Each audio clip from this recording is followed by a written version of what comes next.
Bonjour et bonsoir. Shalom à tous. Tout va dépendre de l'heure par laquelle que vous... Il y a une pensée que le Seigneur m'a mis dans mon cœur pour pouvoir partager avec l'Église Corps du Christ au sujet de l'affermissement. L'affermissement, nous remarquons que l'Église également, il y a une croissance spirituelle dans l'Église Corps du Christ. Mais cette Église qui est en train de croître, c'est une Église qui manque effectivement la racine. Il y a une croissance énorme.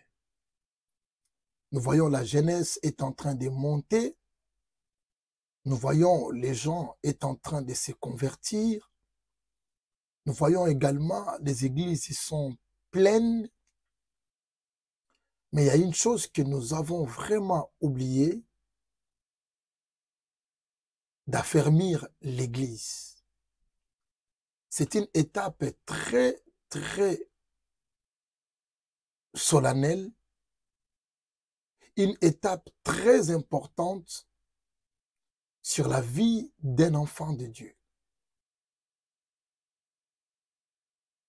L'affermissement, ça concerne toute personne qui ont reçu Jésus dans sa vie comme Seigneur et Sauveur.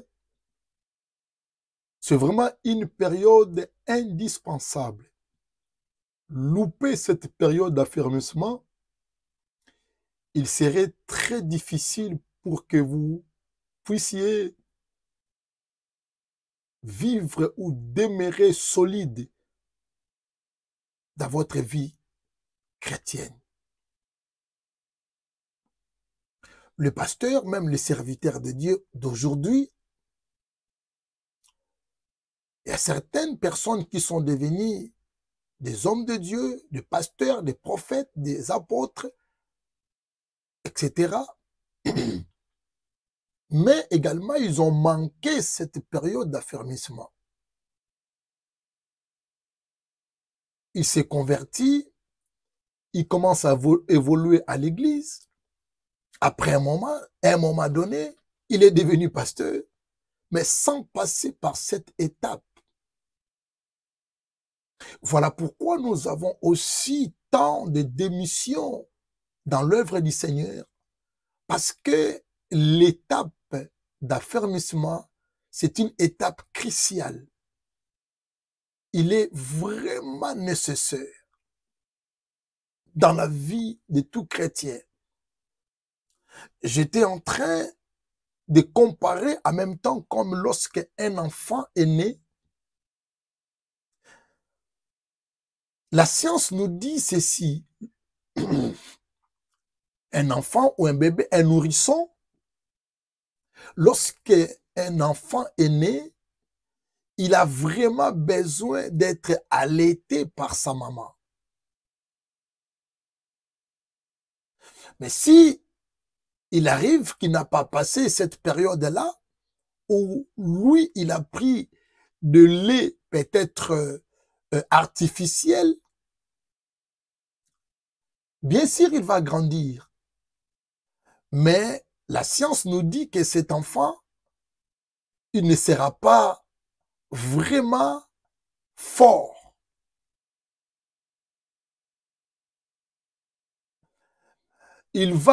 Sa vie, ça va tituber beaucoup. Il serait dans les déséquilibres. La science dit même ses os ne seraient pas vraiment très affermis. Donc, sa santé ne serait pas beaucoup stable. Ça, c'est la science qui nous dit ça. Lorsque un bébé, un enfant ou une personne qui n'a pas passé également sur qui n'a pas profité des tétés également les seins de sa mère. Et il serait déséquilibré. Et c'est la même chose sur la vie d'un enfant de Dieu. Voilà pourquoi Dieu nous a mis à cœur de retourner sur l'affermissement. La plupart, surtout les gens qui vivent en Europe, en Amérique, et je peux dire même dans le monde entier, surtout le monde d'aujourd'hui, la manière que le monde est en train de tourner dans une vitesse de TGV.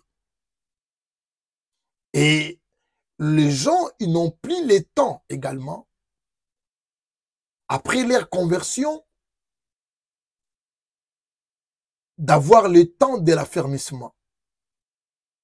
Et surtout, la vie que nous amenons aujourd'hui, en Europe, en Chine et partout que vous êtes, vous pouvez être également converti, accepter Jésus-Christ comme Seigneur, mais l'étape de l'affermissement, vous n'avez pas fait ça. Peut-être manque du temps. La plupart des pasteurs eux-mêmes, ils n'ont pas le temps. Les anciens ou les diacres ou d'autres personnes qui peuvent affermir les autres, ils n'ont pas aussi le temps. Les nouveaux convertis eux-mêmes aussi, ils n'ont pas le temps parce que le monde roule dans une vitesse exceptionnelle. Alors les gens évoluent comme ça. Ils viennent le dimanche, mais ils sont évolués comme ça sans passer par l'affermissement. Et c'est comme un enfant, comme je viens de vous dire, parce que c'est aussi, nous prenons aussi la conversion, venir en Christ, être baptisé, c'est comme une nouvelle naissance. Quelqu'un vient de se naître. Il a besoin de quoi? Il a besoin des seins de sa mère pour qu'il puisse nourrir par les seins de sa maman. Ce qui est naturel, ce qui vient vraiment de Dieu lui-même. Et ce qui nourrit le corps, qui permet à un enfant d'être fort, d'être résistant et d'être aussi motivé. Mais un enfant, un nourrisson qui ont grandi, qui n'ont pas vraiment pris de temps à profiter, être allaité par sa maman, et vous ne pouvez pas comparer avec un enfant qui était allaité de manière digne de sa mère. Il y a une différence. Et nous voulons ouvrir encore une branche de l'affermissement pour être enraciné en Christ. Parce qu'il y a tant de démissions dans l'Église. Il y a beaucoup d'abandons dans la vie chrétienne. Il y a plein de reculs dans la vie chrétienne. Il est lié en quoi, en fait? Il est lié de manque de l'affermissement.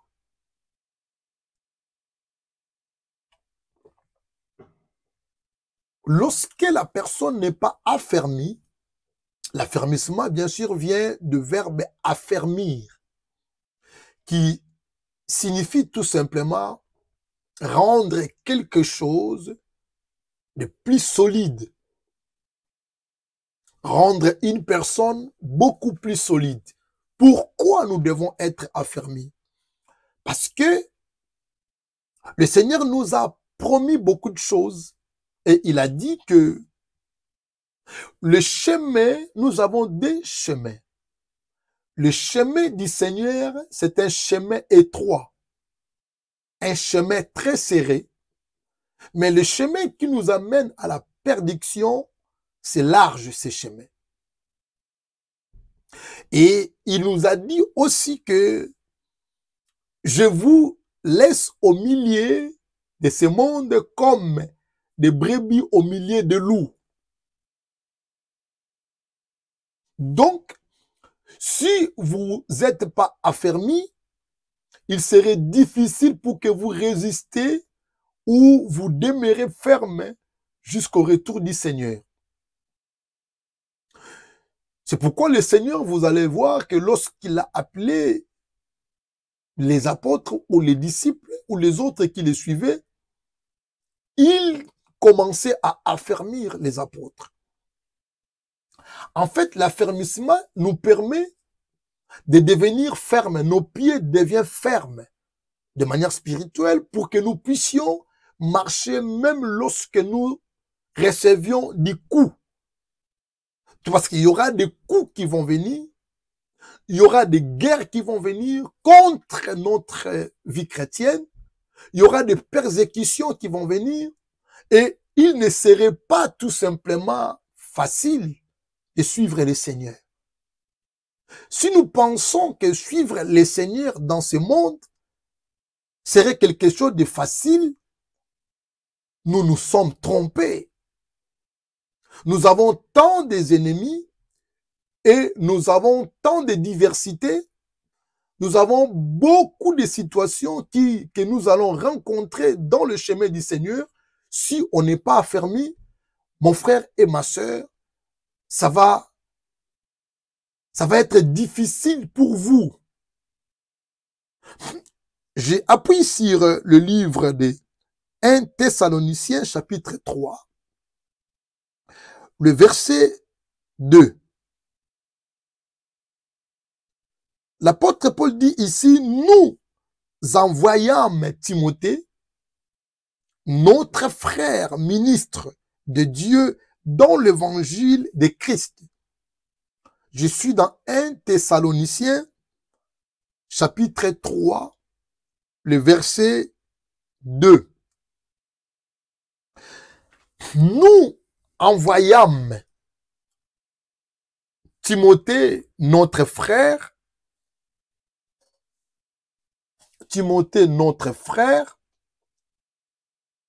ministre de Dieu dans l'évangile de Christ, pour vous affermir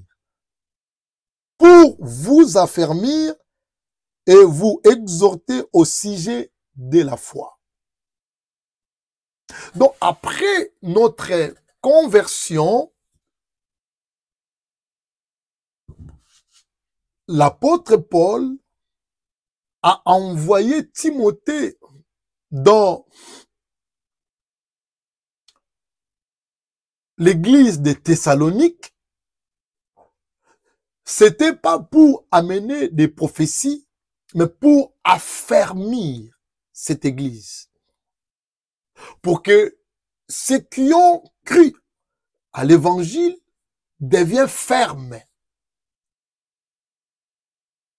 durant leur marche avec le Seigneur.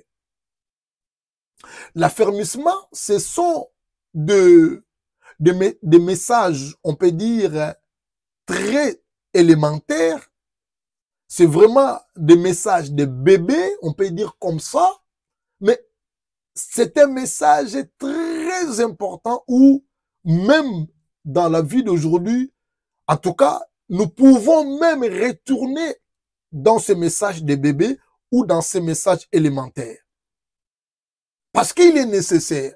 Rater cette période d'affermissement, mon frère, vous ne résisterez pas. Vous n'arriverez pas à votre destination. Il serait difficile. Parce qu'il y a des embûches devant nous. Il y a beaucoup de choses qui est devant nous, qui demandent également d'être vraiment affermis. Le salut que nous avons reçu de la part du Seigneur demande aussi à nous être vraiment très enseignés pour que lorsque la situation arrive, nous ne jetons pas l'éponge et nous abandonnons pas. Pourquoi nous devons être affermis? Parce que nous comprenions que, premièrement, nous avons reçu le salut. Le premier message que je peux amener, c'est le message du salut. Nous savons bien que nous tous, la Bible dit dans Actes chapitre 4, verset 12, il dit, il n'y a le salut à aucun autre. Aucun autre nom qui nous a été donné parmi les hommes dans lesquels que nous pouvons être sauvés. Donc, nous étions tous perdus. Le Seigneur, par sa grâce, par sa miséricorde, il a envoyé son Fils pour qu'il nous sauve dans la malédiction de la mort, dans la souffrance et pour recevoir le salut. En fait, le salut, en d'autres termes, qu'est-ce que nous pouvons conclure? Le salut, ça nous a aidé juste de fuir ou d'échapper à la mort éternelle. Dieu a envoyé son Fils pour nous retirer de la mort éternelle afin que la vie éternelle demeure à nous. Maintenant, ce salut que nous avons reçu, nous devons aussi les préserver jusqu'au retour du Seigneur. Quand est-ce qu'il va retourner? Nous ne savons pas. Mais c'est vrai que les signes du temps de la fin, que les prophètes, le Seigneur a annoncé, tout est déjà visible. Mais lorsque vous n'avez pas passé par l'affermissement, c'est pourquoi vous voyez, j'ai quand même des amis pasteurs ou qui ont démissionné dans leur poste. Ils ont démissionné, écrit la lettre à l'église pour dire que non, je démissionne, je ne suis plus votre pasteur. Et c'est là où j'ai compris aussi que réellement, que l'affermissement, il est important dans la vie d'un enfant de Dieu. Beaucoup des enfants de Dieu aujourd'hui, ils sont retournés à la maison. Ils ont jeté l'éponge. D'autres disent, je ne partirai plus à l'église. D'autres sont allés plus loin, je abandonne, je ne prierai plus. D'autres, ils sont allés plus loin encore pour dire que Dieu n'existait pas. Pourquoi? C'est parce que ils n'ont pas passé, ils ont raté également cette étape d'affermissement. Nous les autres, comme nous avons eu la grâce d'être affermis, je ne vois pas quelles circonstances, quel problème peut me faire rétrograder ou même abandonner le Seigneur ou aller même à démissionner dans la mission que le Seigneur m'a appelée. Je ne vois pas ça. C'est vrai, même si ce n'est pas notre culture de démissionner souvent, mais démissionner encore dans la maison, dans la voie du Seigneur, c'est quasiment impossible pour moi. Pourquoi? C'est pas parce qu'il y a quelque chose ou honneur ou quoi, non, mais c'est parce que j'ai été affermi. Et dès lors que je suis affermi, quelle que soit la situation qui peut m'arriver, je ne démissionnerai pas. Vous savez, dans le livre des Proverbes, il dit ceci, celui qui se relâche ou se démissionne de son travail, il est devenu le frère, il devient le frère de celui qui détruit. C'est comme lorsque vous regardez dans le service militaire. On n'abandonne jamais le service militaire. Dès que vous avez accepté, et si vous abandonnez, vous êtes déserteur, c'est-à-dire que il peut vous tuer si on vous trappe. C'est parce que c'est un travail qu'on ne démissionne pas. Être militaire.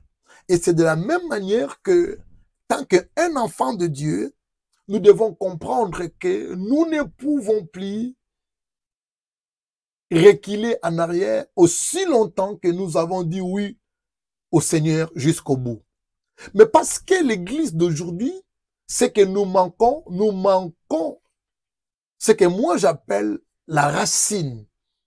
Et c'est pourquoi vous voyez, les chrétiens d'aujourd'hui, ils ne sont plus forts.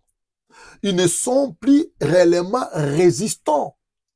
Ils ne sont plus dans une vie de persévérance.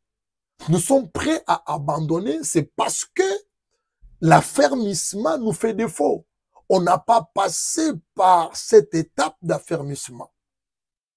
Donc, nous allons commencer avec vous l'émission de l'affermissement pour que nos pieds soient également forts. C'est-à-dire de rendre quelque chose très solide, très fort.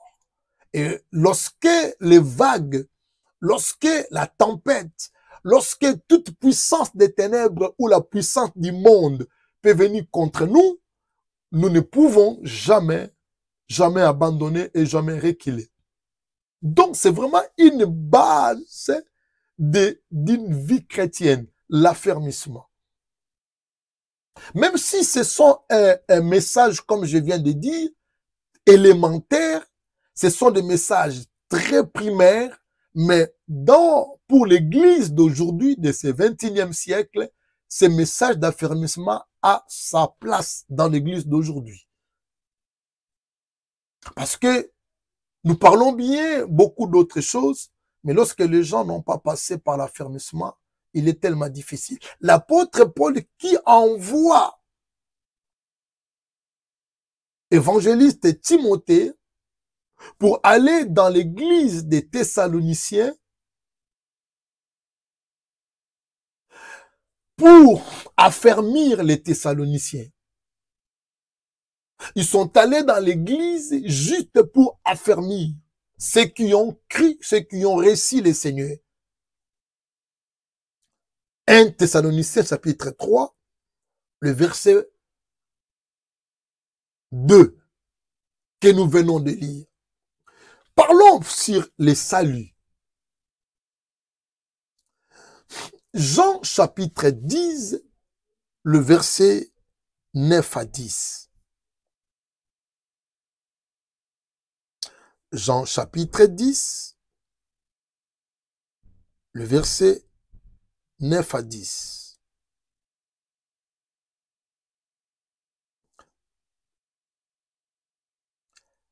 Je suis la porte. Si quelqu'un entre par moi, il sera sauvé. Il entrera et il sortira et il trouvera le pâturage. Jésus, ici, il prononce ce discours. Il dit, je suis la porte. Si quelqu'un entre par moi, il sera sauvé. Le mot salut signifie être sauvé. En grec, on dit sozo, être sauvé. Et lorsque nous venons d'abord en Christ, j'aimerais vraiment dire à l'Église, corps du Christ, nous devons vraiment comprendre que lorsque nous venons dans le Seigneur, premièrement, c'est pour notre salut. Comme je viens de dire, c'est échapper à la mort éternelle. Il n'y a pas d'autre chose. Ce qui vient après, ça peut être le complément pour le salut, mais primordial, le salut est vraiment d'être échappé à la mort éternelle. Parce que nous étions tous des mourants. Depuis la mort ou le péché d'Adam et Ève, la mort régnait sur la vie de l'homme. Il a fallu que le Seigneur Jésus vienne et meure à la croix du Calvaire, donne sa vie pour nous, pour que nous recevions le salut. C'est pourquoi je viens de vous dire que dans Actes chapitre 4, verset 12, il dit, il n'y a le salut à aucun autre.